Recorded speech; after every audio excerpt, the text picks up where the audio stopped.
the demand for properties higher than it's ever been before, we're speaking to more and more buyers who are becoming increasingly frustrated and missing out on the property that they want.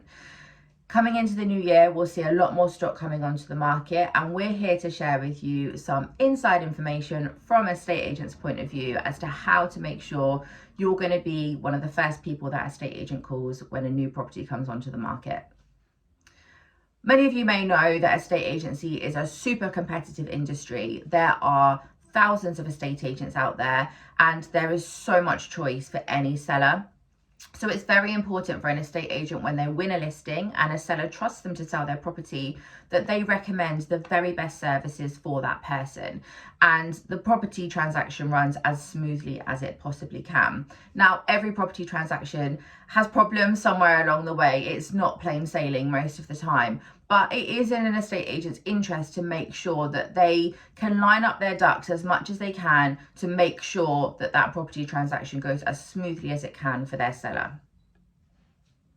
One of the best ways to build a really good working relationship with an estate agent is to work with their recommended mortgage advisor and their recommended solicitor. The reason for this is those people have a proven track record with that estate agent. That estate agent trusts them and they know that they will communicate throughout the property transaction. So it's easier for them, let's face it makes their job so much easier, but also they are acting in the best interest of their seller, knowing that they're putting the very best people in the mix to get this property transaction through right to the very end. Now, of course, when you're out viewing properties, you are viewing with a number of estate agents and you can only use one mortgage broker and one solicitor. So you cannot possibly use every single estate agent's mortgage advisor. It just doesn't work in that way. However, just being open to having a conversation with that person and having a conversation with their solicitor and being open to the idea of using them will really help put you in a good position with that estate agent when the time comes that they do receive a new listing to the market. By having more control of the transaction, it makes the estate agent's job so much more easier. It saves them time. It simplifies the whole process for them when they're dealing with people that they deal with on a regular basis. And don't forget that this mortgage advisor and this solicitor is probably dealing with a number of cases for this estate agent. So they're in contact with them all the time. Most days they will be in contact with them and updating them on cases. And it just makes the whole process so much more streamlined. It also works in the interest of their seller. So they're doing the very best for their seller, knowing that they're recommending the people that are going to get this transaction through for them as quickly as possible. But also it works in your interest. It does make it easier for you as well. It can speed up the transaction process. And again, it just makes communication for you so much more easier. Another little tip for you, if you really want to win over an estate agent, is to give feedback.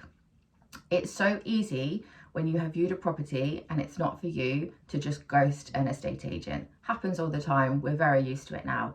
But it's so frustrating for an estate agent, and it's even more frustrating for a seller. When preparing for a house viewing, sellers go to a lot of trouble. Generally, they will clean their house. They might be moving pets around, moving children around, rearranging appointments, coming home from work early. All sorts of things go into the background of arranging for you to view a house. So when you view a home and it's not for you, you don't need to just ghost an estate agent. It's so easy and simple to just send that estate agent a text or give them a call the next day and say, look, this property wasn't for me for these reasons. When sellers go to so much trouble to arrange a viewing for you, it is incredibly frustrating when they don't get feedback after a viewing. I know that as an estate agent and also as someone who sold my own home. It isn't nice to go to a lot of trouble to allow someone to come and see your home, for them to not spend 2 minutes just giving us some feedback and telling us why it isn't suitable for you. I know as a buyer, you're viewing lots of different houses and it seems like something so small, but it makes such a huge difference and it can really affect the relationship between estate agent and seller. When sellers don't get feedback, they become increasingly frustrated, and that frustration is often taken out on the estate agent because we're the ones that they're speaking to on a daily basis.